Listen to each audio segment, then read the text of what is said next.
Hey everybody, I just want to talk to you about probably the two most fundamental types of orders that you need to know. Market orders and limit orders, the pros and cons of each, and we're going to do so on thinkorswim web today. So before we go into that though, let me just remind you that past performance is no guarantee of future results. All investing involves risk, including the loss of principal.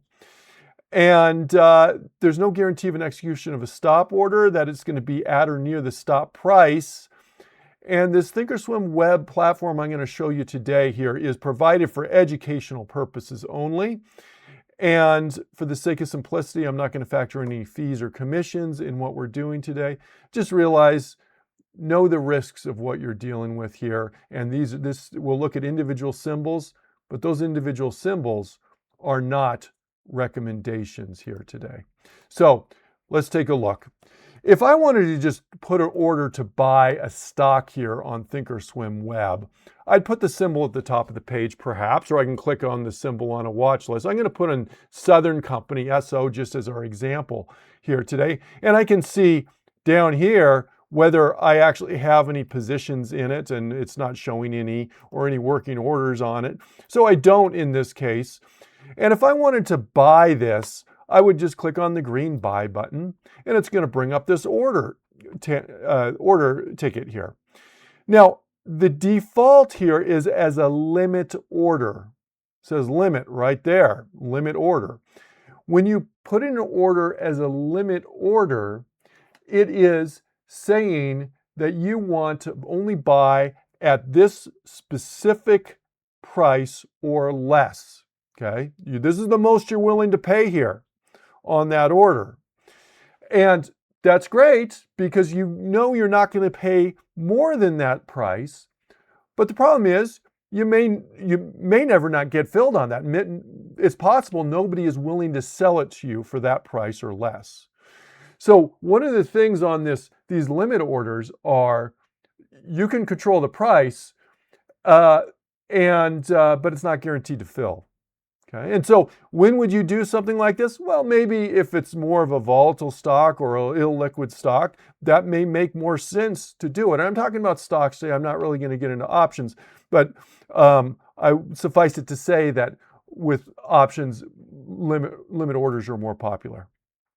Okay. Now let's move forward and say we want to do a market order. I can just change where it says limit to market. And notice the price disappears.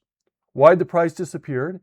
Because when you do a market order, you're not specifying a specific price. You're saying, I want to buy this security immediately, if the market's open, at the best available current price.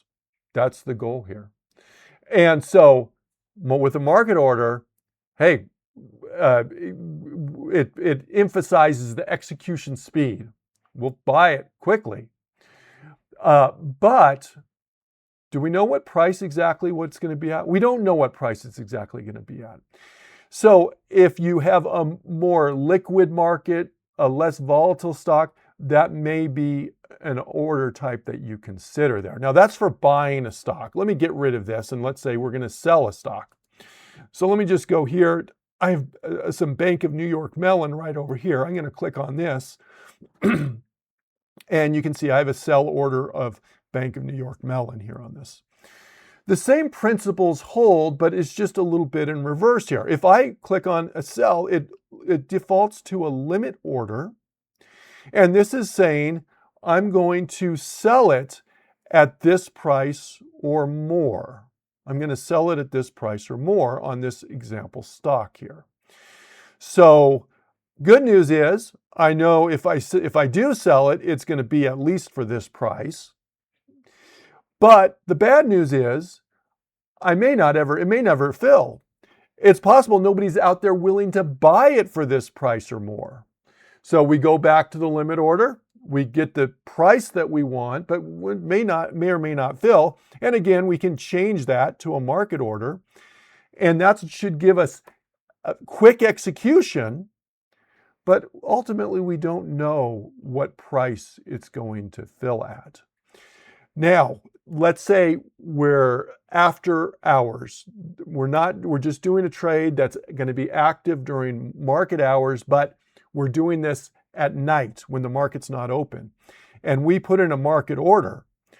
Boy, can the price in the morning be very different when the market opens, be very different than what you saw when it closed out the day before? Yes.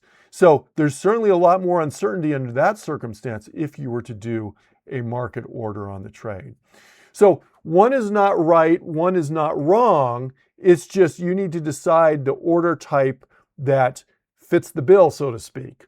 Whether you're buying or selling, probably the two most fundamental types of orders you can deal with are market orders and limit orders. And now, there's other types of orders, and we're going to hit up another type in the next video I do on stop orders. But these are important orders to know, market orders and limit orders, because when they impact the kind of stop order that we're potentially going to do. So hopefully that helps you on the most fundamental types of orders that you're going to deal with here. And we'll see you again next time.